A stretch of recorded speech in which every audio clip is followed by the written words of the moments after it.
So, Family Code, Article 1 to 3. Okay? Executive Order 209 o yung Family Code of the Philippines, which takes effect on August 3, 1988. So, ito yung Article 1 to 3 niya. So, Article 1 is yung marriage is a special contract of union between between a man and a woman. So, dalawa lang. So, walang same-sex marriage. Okay? Doon pa lang. Wala nang same-sex marriage. Okay? Babae tsaka lalaki lang. Okay? Number 2, legal capacity of the parties. Okay?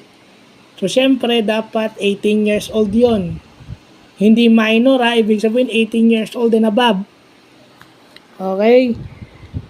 Consent given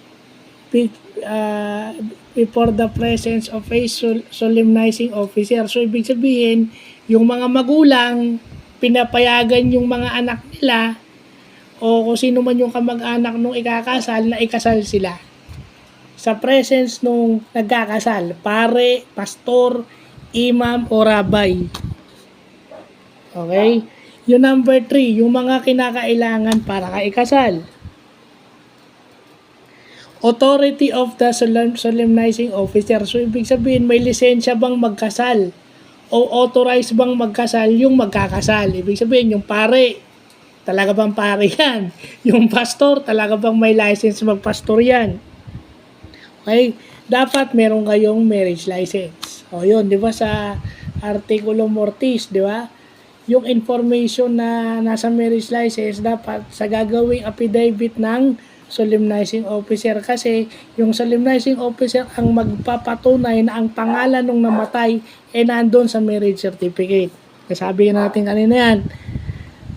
Kasi ang Artikulo Mortis is isa doon sa ikakasal, hindi na napirmahan yung marriage contract kasi patay na sila in case thereof.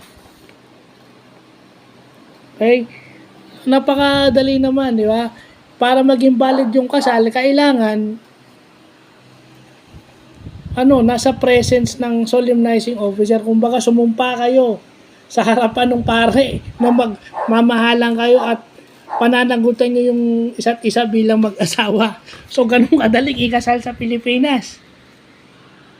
Ibig sabihin, hindi natin alam kung baka shotgun marriage yan or tinakot yan para papilitan kang ipakasal, di ba? So, ganun kadaling re-requisite. So, iba-vlog pa natin yung mga susunod na provisions ng family code. Magcha-charge muna ako. Pero habang basketball muna tayo. So, yun lang po.